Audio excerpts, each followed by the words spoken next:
Hi guys, magandang araw. And again, welcome to this channel, Rick Moto. Ang gagawin natin ngayon ay mag-a-unbox ulit tayo. Well, but not this. Ito siya. Okay? And ito, bago natin sisimulan, ay magpapasalamat po muna ako dun sa mga viewers natin, sa mga subscribers, and maraming salamat sa inyo guys. Thanks for the support, and I hope maabot natin yung 1,000 subscribers and makapagsimula tayo guys. And okay, sisimulan na natin kung ano to. Unbox natin tong kasi kakadating lang. When I ordered it from online, and 5 days later dumating na siya, and ito na siya ngayon. Bubuksan natin guys. Hindi natin tatanggalin to kasi nga baka kailanganin natin yan sa mag-claim ng warranty. I don't know, maybe. So ayan, bubuksan natin siya. Hindi ko pa ito nabuksan, kaya nga bubuksan natin. And let's see ano meron. Sa feel ko lang is wala nakalagay na fragile, siguro sabotable, understandable sa kanila. Ewan. Oops. Ayan. Ito siya. Thank you so much for your purchase. We always appreciate review, and yan. Kaya na bahala. And ang laman nito ay, kita ba? Parang hindi. Okay siya. Yung nakabubble wrap. Okay, so I don't know kung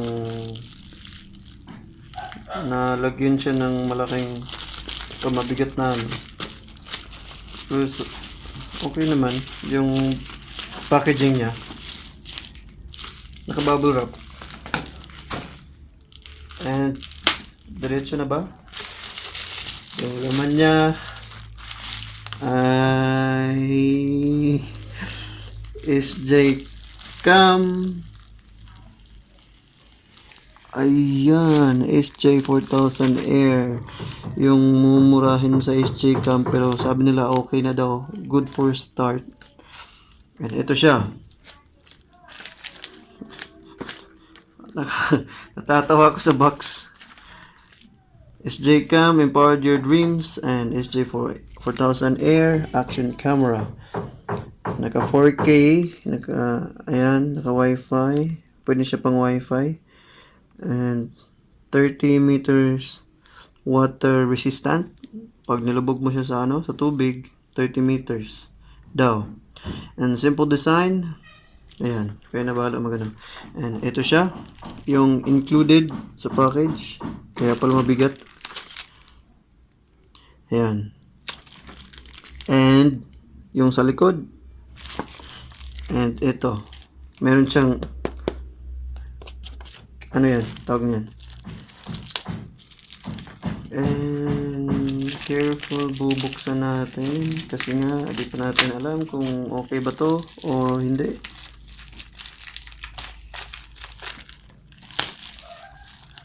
Sayang naman yung cellophane ba? Ayan nyo guys witness kayo, tignan nyo yung box pagkadating. Sana okay yung laman. If you like this video, huwag nyo naman pong kalimutang mag-subscribe. And yung sa hindi pa nakasubscribe, and kung nga nakasubscribe, is tulungan nyo naman din ako mag-share.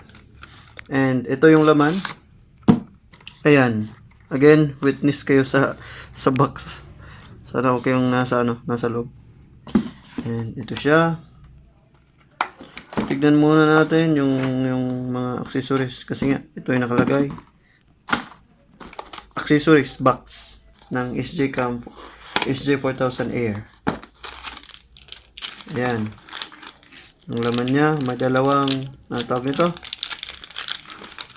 Ito, I think pwede sa helmet. Ito, hindi ko alam ng mga tawag nito. Ayan, 1, 2, 3, 4, 5, 6. Yung pang 6 yung camera, the main camera, and yung, I think sa charger. Ito. Pag nagcha-charge ka. And may kasalang siyang sticker. Saan pa yata ilalagay. And, tsaka, yung user's manual or owner's manual ng SJ. Ayan, may English lahat. Naka-translated na yan. Babalik natin to. Ano kaya gamit nito? Ilang wattage? Ilang wattage kaya yung SJ4000?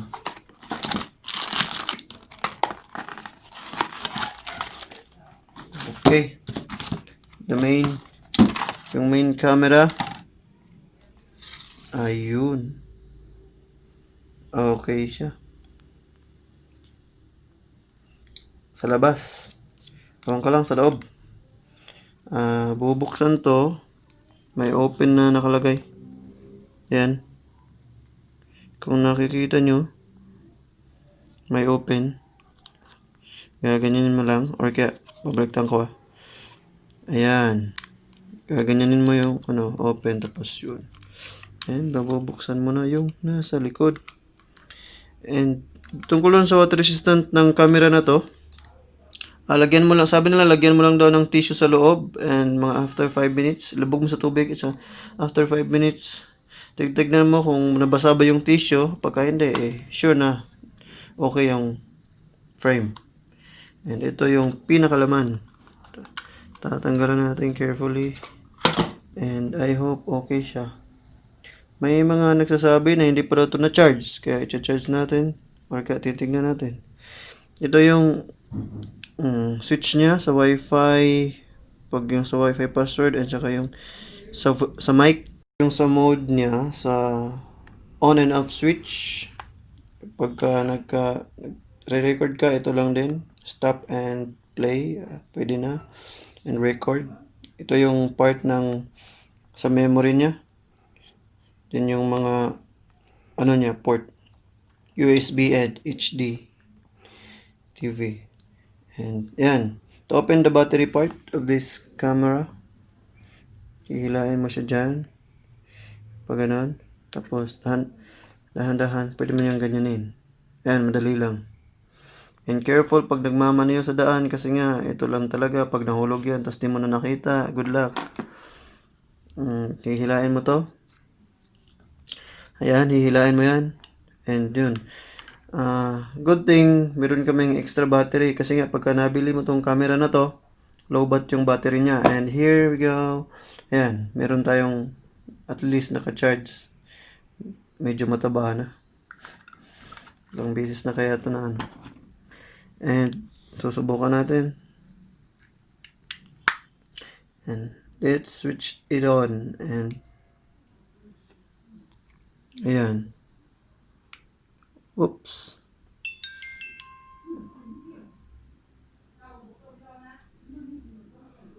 Ayan yung kuha niya. Ganyan ka naka 4K 30 FPS or frame rate per seconds. Hindi pa naka-record Ayan. Try natin yung mode. Yung camera niya.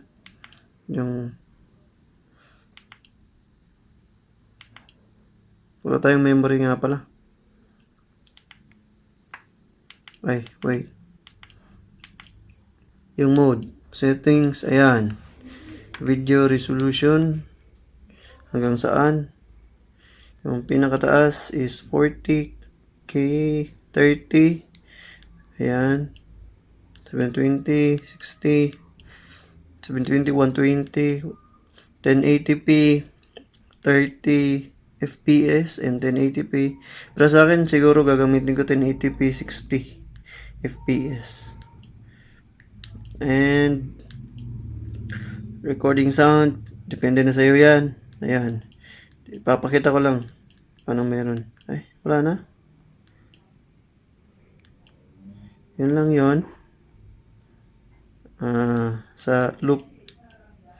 Recording 10 minutes. Ay, walang 10.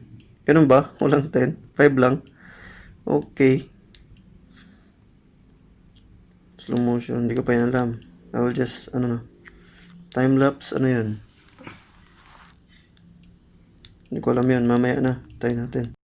This is the camera settings, guys. And kung pupunta tayo sa video settings and pupunta tayo sa camera settings, pipindutin mo ulit yung mode. Nakikita mo dyan sa taas. Lilipat yun doon sa camera settings. And yung photo resolution niya, titignan natin kung may hanggang saan yung may sasagad niya. 16. Yung pinakataas, 16. I think 16. And yan, close yan. Naka-close lang yan. Mamaya ko na yan. And mode again for sa exposure, white balance, auto, image rotation, driving mode, kung pang dashcam, sabi nila, Wi-Fi, and lights, frequency, LED, indicator light, pwedeng naka-off, I think, pwedeng naka-on. Yan, pwedeng naka-off. Yan, tignan nyo. Yung LED sa gilid. Yan. And auto screensaver, 30 seconds, auto shutdown, close, and next is language, English. Walang Tagalog A1. Daytime. Mamaya na yan. Format and reset to factory settings and version niya. Ano ang version nito? Ayan. Yung version niya. 1.0. And exit. Thanks. And next video is tetest natin to. Yung kuha niya and yung audio niya. And once again, huwag niyo pong kalimutan mag-subscribe. And maraming salamat sa mga nanonood and sa mga subscribers. Thank you po.